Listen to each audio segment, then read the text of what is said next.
Deuxième journée de tournage, on change d'équipe. On est maintenant avec Kylian, Rylen et Lucas et on se rend dans la régie vidéo. Bonjour, moi c'est Lucas, je suis à la Sierra Prod et là je vais vous interviewer. Bonjour du coup, je m'appelle Maria. J'ai travaillé en Adidas Arena depuis 3 ans en poste de régisseur audiovisuel. À quoi ressemble une journée type s'il y en a une? On ne peut pas dire qu'il y a un événement, un journée type parce que chaque événement est unique. Il y a des jours où tu cours entre la scène, la régie, derrière les écrans, etc. Après, bien sûr qu'il y a des journées de préparation. On se prépare tous les matériels et on se monte la config. Et du coup, souvent, la journée finit par tout démonter, tout ranger. Et souvent, tu pars tard parce que c'est le métier. Quel est votre parcours pour en arriver là en tant que régisseur audiovisuel? J'ai travaillé sur le terrain depuis, comme j'ai déjà dit, 4 ans. J'ai tout appris en touchant du matériel, différentes choses et différents événements. Et du coup, en ce moment, je passe mon bac en VAE, en candidat libre, parce que je trouve que c'est quand même important. Avec qui travaillez-vous au quotidien? Et quels sont leurs rôles? L'équipe avec qui je travaille plus souvent, c'est mon équipe d'intermittents. Donc on travaille très souvent avec eux pour les matchs de basket dans notre club résident Paris Basketball. Et du coup, on est nombreux. C'est 2 personnes, par exemple, qui gèrent le parti vidéo, 2 personnes qui gèrent le parti son. Y a-t-il une hiérarchie entre vous et les intermittents ou pas? Directement entre moi et intermittent, il y a bien sûr prestataire par lequel j'y passe pour booker les intermittents. Bien sûr que je peux avoir envie, par exemple, de demander si telle ou telle personne est disponible pour tel jour de travail. Du coup, il y a un boîte de prestataire qui permet à gérer des contrats parce que nous, on ne peut pas donner les contrats à des intermittents. Qu'est-ce qui vous motive au quotidien dans votre métier? Moi, ce que j'aime bien, c'est des moments toute seule, dans un grand salle. Tu testes le système de son, tu allumes ton son préféré et tu l'écoutes. Et il y a ce moment un petit peu fermé entre toi et la salle et que ça me motive au quotidien. C'est de ce moment-là que j'ai parlé. Quand tu es toute seule avec la salle, je peux mettre comme ça. Hein. C'est beau? Ouais, wow. C'est à cette ambiance-là que souvent je me dis oui, j'adore mon métier. Quelle est la chose que les gens ne voient pas forcément dans votre travail mais qui représente une grosse partie de votre boulot?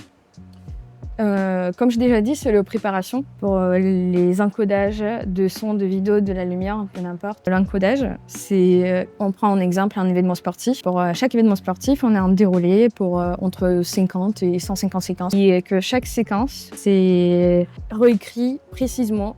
Chaque écran, il passe sur tel visuel.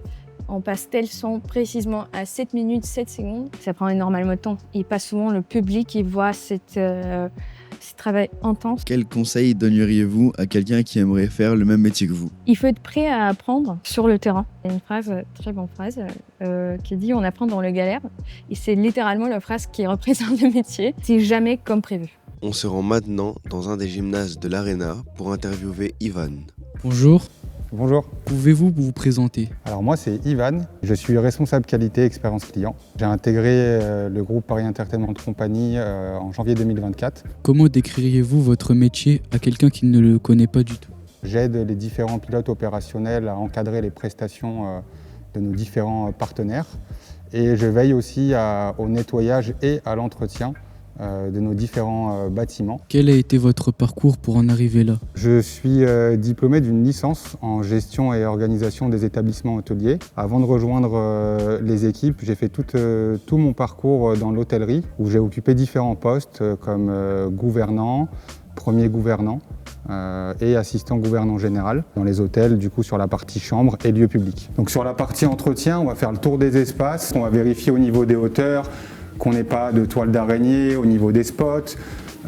Au niveau des murs, on va veiller à ce qu'il y ait le moins de traces possible. Là, quand on constate des petits accidents, par exemple, c'est important de le signaler. Ça peut être quelqu'un qui a fait tomber quelque chose. Et vous voyez là, je le signale tout de suite sur nos groupes de travail. Y a-t-il une anecdote drôle ou insolite que vous pouvez nous partager? J'ai joué plus de 10 ans sur les terrains qui existaient avant le site de l'Adidas Arena. Je ne sais pas si vous avez connu Porte de la Chapelle avant la construction de ce bâtiment, mais on avait uniquement des terrains tout le long, jusqu'au bout, il en reste qu'un d'ailleurs.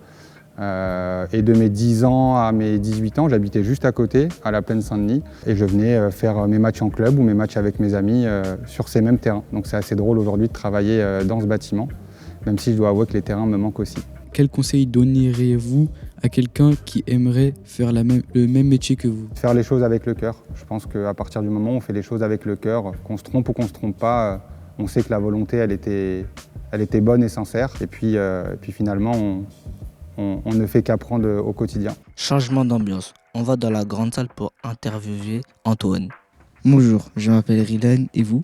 Je m'appelle Antoine et je suis chef de projet marketing dans cette belle salle qui est l'Adidas Arena. Comment décrirez-vous votre métier à quelqu'un qui ne le connaît pas du tout? Mon métier consiste à faire la promotion avant, pendant et après les événements. Avant, ça va être toute la partie où il faut commencer à définir, à réfléchir à la stratégie qu'on va appliquer sur l'événement en question. Pendant, ça va être toute la gestion et la coordination des équipes, photographes, vidéastes, mais aussi si on a des OP marketing, des fois on invite des médias ou des influenceurs. Il faut imaginer que la scène sur les concerts, elle arrive à ce niveau-là et en fait il y a une zone entre la scène et le public qui doit faire peut-être 1m50 et les photographes vidéastes peuvent se mettre là et comme ça ils sont vraiment au plus proche des artistes. Et donc tout ça c'est des accès qu'il faut négocier, faire la demande à la production pour qu'ils nous permettent d'accéder à ces espaces-là. À quoi ressemble une journée type s'il y en a une? Il n'y a pas de journée type ici. Je n'ai jamais eu deux qui se ressemblent. En événement, si je te prends l'exemple de Rimka qu'on va avoir bientôt, donc là on est en train de commencer à réfléchir à préparer toute la stratégie autour de cet événement-là. Et après c'est de commencer à réfléchir à qu'est-ce qu'on va mettre en place comme contenu le jour J. Ok, donc là on est dans le couloir des joueurs du Paris Basketball. Ils ont un rituel avant chaque match, c'est qu'ils se mettent ici et ils font plein de cris, plein de célébrations, plein de danses. Ils font un peu n'importe quoi et c'est quelque chose que nous on aime bien prendre en contenu parce que c'est un peu des moments backstage et c'est quelque chose qui marche plutôt pas mal sur les réseaux. Qu'est-ce qui vous plaît le plus dans votre métier et ce qui vous motive au quotidien?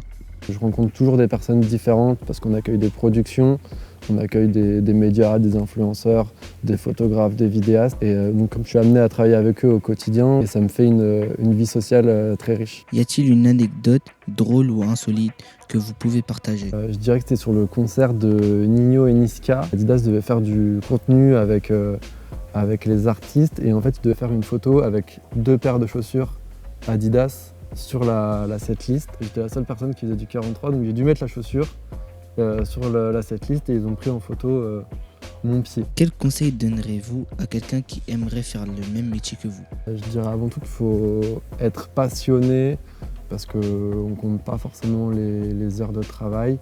Et il ne faut pas non plus aussi s'imaginer qu'on devient un pote avec les artistes, avec les sportifs qui viennent.